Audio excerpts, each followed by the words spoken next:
नमस्कार मित्रांनो, आजच्या या व्हिडिओमध्ये आपण महा-डी-बी-टीच्या वेबसाईटवरती जे ऑनलाईन ॲप्लिकेशन करण्यासाठी मुलांना प्रॉब्लेम येत आहे, तर त्याची जी माहिती आहे किंवा प्रोसेस आहे तर ती आपण पाहणार आहे. कशा पद्धतीने आपण जी स्कीम आहे तर ती या ठिकाणी सर्च करायचं आहे आणि अप्लाय करायचं आहे आपण पाहणार आहे. आणि व्हिडिओ नक्की शेवटपर्यंत बघा आणि चॅनलवर नवीन असाल तर चॅनलला सबस्क्राईब करा. या ठिकाणी आपण महा-डी-बी-टीच्या वेबसाईटवरती जे ॲप्लिकेशन करण्याची प्रोसेस आहे किंवा इन्फॉर्मेशन आहे तर ती सगळी माहिती आपण या ठिकाणी पाहणार आहे.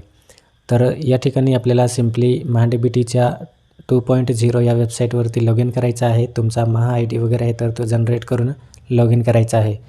जर तुम्ही महा आय डी अजूनपर्यंत तयार केली नसेल तर आपल्या चॅनलवरती जो व्हिडिओ आहे तर तो चेकआउट करायचा आहे आणि आय डी आहे तर तो तयार करून या ठिकाणी लॉग इन करायचा आहे. लॉग इन केल्यावर तुम्हाला अशा पद्धतीचा इंटरफेस आहे तर तो पाहायला मिळेल. तर या ठिकाणी आपल्याला दिलेला आहे find eligible scheme, know your benefit. तर या ठिकाणी तुम्हाला ऑल टाईप ऑफ ज्या स्कीम असतात तर त्या दिसणार आहे. तुम्ही या ठिकाणी पाहू शकतात animal husbandry scheme for farmer scheme, pension scheme, post matric scheme. तर अशा प्रकारच्या ज्या स्कीम आहेत तर ते तुम्हाला या ठिकाणी दिसणार आहे. तर तुम्ही कॉलेज किंवा स्कूल स्टुडंट असाल तर तुमच्यासाठी सिम्पली या ठिकाणी पोस्ट मॅट्रिक स्कीम दिलेली आहे. तर या स्कीमवरती तुम्ही क्लिक करून जी प्रोसेस आहे तर ते करू शकतात. त्यानंतर तुम्हाला या ठिकाणी डिपार्टमेंट लेवलला ज्या स्कीम आहे तर त्या दिसणार आहे. तर सेकंड जो बॉक्स आहे त्या ठिकाणी तुम्हाला ऑल डिपार्टमेंट दिसणार आहे. तुमच्या कास्टनुसार तुमचे जे डिपार्टमेंट आहे तर ते तुम्ही सिलेक्ट करायचं आहे. मी या ठिकाणी ट्रायबल डेव्हलपमेंट डिपार्टमेंट सिलेक्ट करणार आहे. त्यानंतर जो 3 नंबरचा बॉक्स आहे तर त्यावरती क्लिक करणार आणि ज्या स्कीम आहे तर त्या या ठिकाणी दिसणार आहे. ट्युशन फीसाठी ॲप्लिकेशन करत आहेत का स्कॉलरशिपसाठी, तर ते संपूर्ण माहिती तुम्ही या ठिकाणी चेकआउट करू शकतात. या ठिकाणी पोस्ट मॅट्रिक स्कॉलरशिप आहे तर त्यासाठी मी जो ॲप्लिकेशन आहे तर तो करणार आहे तर ते या ठिकाणी मी सिलेक्ट करणार आहे. तर माझ्यासाठी जी एलिजिबल स्कीम आहे तर ती या ठिकाणी आलेली आहे पोस्ट मॅट्रिक स्कॉलरशिप स्कीम. तर त्याचा डिपार्टमेंट असणार आहे ट्रायबल डेव्हलपमेंट डिपार्टमेंट. तर डिस्क्रिप्शन तुम्ही या ठिकाणी पाहू शकतात. जो फॉर्म आहे तर तो कसा भरायचा आहे किंवा त्यासाठी लागणारे डॉक्युमेंट किंवा जी स्कॉलरशिप आहे तर त्याची माहिती या ठिकाणी स्कीम डिटेल या ठिकाणी दिलेली आहे. तर या ठिकाणी आपण पाहू शकतो जी स्कीम नेम आहे तर ते आहे पोस्ट मॅट्रिक स्कॉलरशिप. डिपार्टमेंट असणार आहे ट्रायबल डेव्हलपमेंट डिपार्टमेंट आणि ज्यांचा जो वर्किंग डेज असणार आहे आपल्या ॲप्लिकेशनवरती तर तो 15 दिवसांचा असणार आहे. त्यानंतर जे हॉस्टेलवरती राहतात तर त्यांच्यासाठी या ठिकाणी जे पर मंथसाठी स्टायपेंड वगैरे असतात तर ते या ठिकाणी दिलेलं आहे. आणि त्यानंतर खाली तुम्हाला या ठिकाणी दिलेलं आहे आपली जी एलिजिबल क्रायटेरिया आहे तर तो दिलेला आहे ॲप्लिकेबल फॉर ST ओनली. तर ही जी स्कीम आहे तर तुम्ही तुमच्या कास्टनुसार जी सिलेक्ट करणार तर त्यामध्ये तुमची एलिजिबिलिटी क्रायटेरिया आहे तर तो डिफरंट असू शकतो.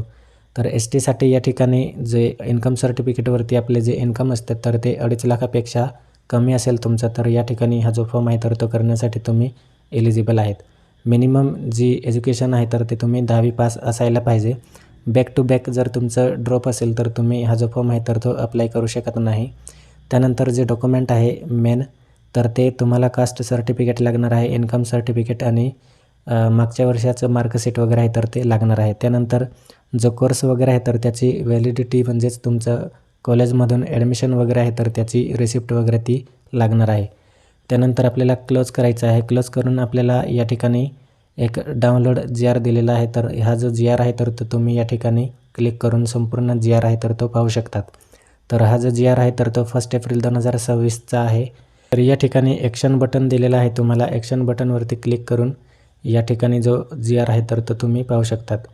तर हा जो GR आहे तर तो संपूर्ण रीड आऊट झाल्यानंतर तुम्हाला सिम्पली बॅक यायचं आहे. तुम्ही डाउनलोडसुद्धा करू शकतात. नंतर क्लोज करायचं आहे आणि आपल्याला अप्लाय या ऑप्शनवरती सिम्पली क्लिक करायचं आहे आणि आपला जो ऑनलाईन फॉर्म आहे तर तो या ठिकाणी अप्लाय करायचा आहे.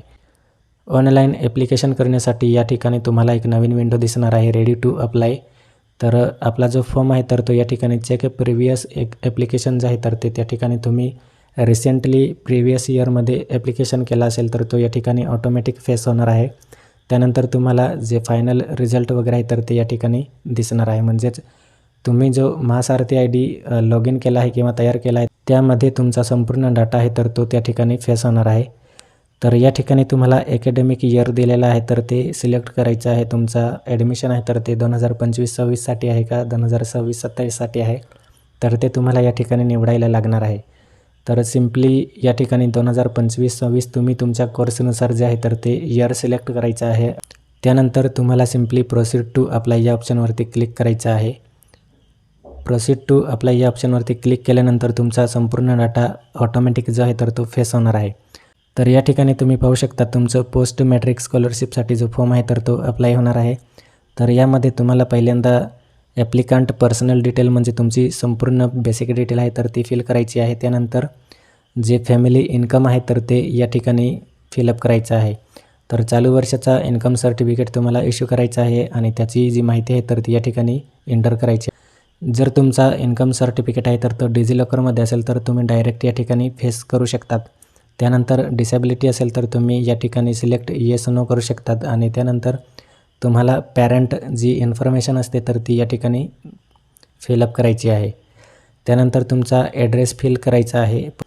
पर्सनल डिटेल एंटर झाल्यावरती तुम्हाला कोर्स जो डिटेल आहे तर तो या ठिकाणी फिल करायचा आहे. जसे की ॲडमिशन इयर असेल, तुमचे इन्स्टिट्यूट आणि डिस्ट्रिक्ट, तालुका, क्वालिफिकेशन लेवल, स्ट्रीम आणि कॉलेज नेम किंवा स्कूल नेम, तुम्ही कोणत्या कोर्सचा ॲडमिशन घेतलेला आहे तर ते ॲडमिशन टाईप वगैरे संपूर्ण माहिती तुम्हाला या ठिकाणी एंटर करायची आहे. चालू वर्षाची बेसिक इन्फॉर्मेशन तुम्हाला ॲडमिशनची फिल करून झाल्यावरती पास्ट क्वालिफिकेशन इन्फॉर्मेशन आहे तर ती भरायची आहे. तर या ठिकाणी तुम्ही प्रिव्हियस हायस्कूलचे जे नाव आहे तर ते मागच्या वर्षात जे स्कूल असेल तर त्याचे नाव आणि इन्स्टिट्यूट, तालुका आणि जिल्हा वगैरे आहे तर ते त्या ठिकाणी तुम्हाला स्ट्रीम वगैरे कोर्स आणि जी युनिव्हर्सिटी असेल, पासिंग इयर, तर ते संपूर्ण माहिती तुम्हाला या ठिकाणी फिल करायचं आहे आणि त्याचे मार्कशीट आहे तर ते तुम्हाला अपलोड करायचं आहे.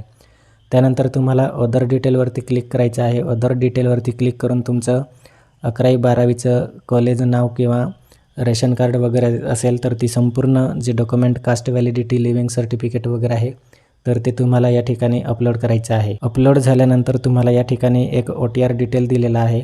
तर OTR डिटेलमध्ये जो OTR नंबर असतो तर तो या ठिकाणी एंटर करून तुम्हाला व्हेरीफाय करायचा आहे. जर अजूनसुद्धा तुम्ही OTR डिटेल म्हणजेच OTR नंबर जनरेट केला नसेल तर आपल्या चॅनलवरती जो OTR नंबर आहे तर तो कसा जनरेट करायचा आहे त्याचा व्हिडिओसुद्धा या ठिकाणी दिलेला आहे. आपण त्या व्हिडिओची लिंक आहे तर ती लिंक या व्हिडिओच्या डिस्क्रिप्शनमध्ये देणार आहे. तर तुम्ही त्या ठिकाणी जो OTR नंबर जनरेट करायचा प्रोसेस आहे तर तो व्हिडिओसुद्धा तुम्ही चेकआउट करू शकतात. जर तुम्हाला जो OTR नंबर आहे तर तो या ठिकाणी ऑनलाईन जनरेट करायचा असेल, सिम्पली तुम्हाला जनरेट OTR नंबर या ऑप्शनवरती क्लिक करून तुम्ही जी प्रोसेस आहे तर ती करू शकतात. त्यानंतर या ठिकाणी तुम्हाला डिक्लेरेशन द्यायचं आहे. डिक्लेरेशन देऊन कन्सेंट द्यायचं आहे. कन्सेंट देऊन झाल्यावरती जो फॉर्म आहे तर तो तुम्हाला एकदा चेकआउट करायचा आहे. संपूर्ण माहिती बरोबर आहे का नाही तर ती माहिती तुम्हाला त्या ठिकाणी चेकआउट करायचं आहे. माहिती चेक झाल्यानंतर तुम्हाला जो फॉर्म आहे तर तो डाउनलोड करायचा आहे आणि फायनल जो स्टेप आहे सबमिट ऑप्शनवरती क्लिक करून तुम्ही जो फायनल फॉर्म आहे तर तो त्या ठिकाणी सबमिट करू शकतात.